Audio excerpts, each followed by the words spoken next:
সত্য ঘটনা অবলম্বনে ঘটনাটি ঘটেছিল আমার সাথে। তখন আমি ক্লাস 8-এ পড়তাম। তখন করোনা ভাইরাসের জন্য আমাদের স্কুল বন্ধ দিয়েছিল।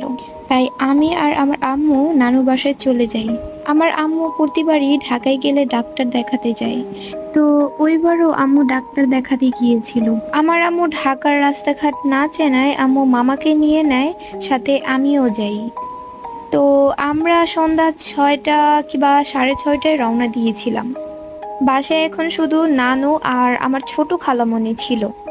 ওই দিন আমরা আসার সময় জ্যামে পড়ে গিয়েছিলাম, তাই আমাদের আসতে প্রায় রাত 11টা বেজে গিয়েছিল। নানু আর খালামণি আমাদের জন্য বসে রয়েছে। এখনও অনেক রাত হয়ে গিয়েছে, কিন্তু তারা এখনো কিছু খায়নি, আমাদের জন্য বসে আছে। তো আমরা সবাই মিলে রাতের খাবার খেতে খেতে প্রায় রাত 12টা বেজে গিয়েছিল। এখানে একটা কথা বলে দিই যে আমার মামা রাতে মশারি ছাড়া ঘুমাতে পারতো না। তো মামার মশারি ছাদে ছিল। আমার মামা ছিল একজন সাহসী মানুষ। তিনি এসব জিন ভূত কিছুই ভয় পায় না।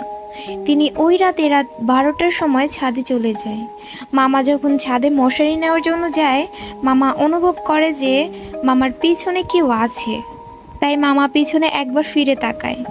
তারপর মামা দেখতে পায় এক ঝাঁক বাদুড় মামার সামনে দিয়ে উড়ে যাচ্ছে।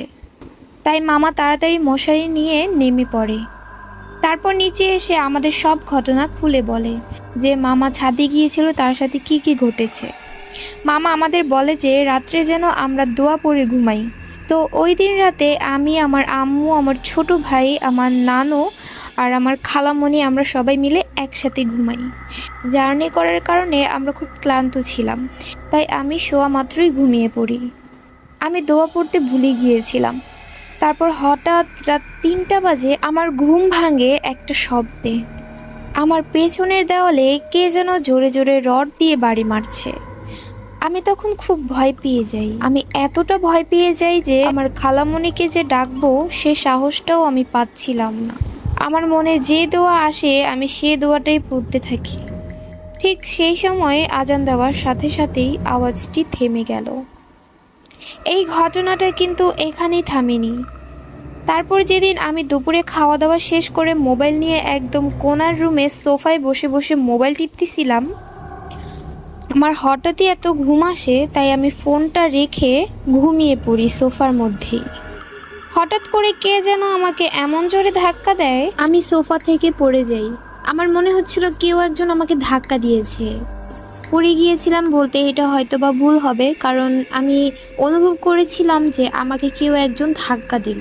কিন্তু আশ্চর্যের বিষয় হলো সেই রুমে আমি একা ছিলাম, আমি ছাড়া সেই রুমে কেউ ছিল না।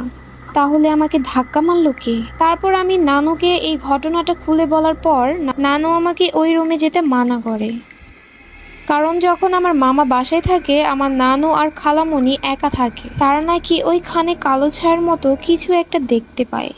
তো আজকের মতো এইটুকুই। ঘটনাটা পাঠিয়েছে একটি আপু, তো আমি তার হয়ে গল্পটা আপনাদের মাঝে শেয়ার করেছি। আশা করি আজকের গল্পটা আপনাদের কাছে ভালো লেগেছে।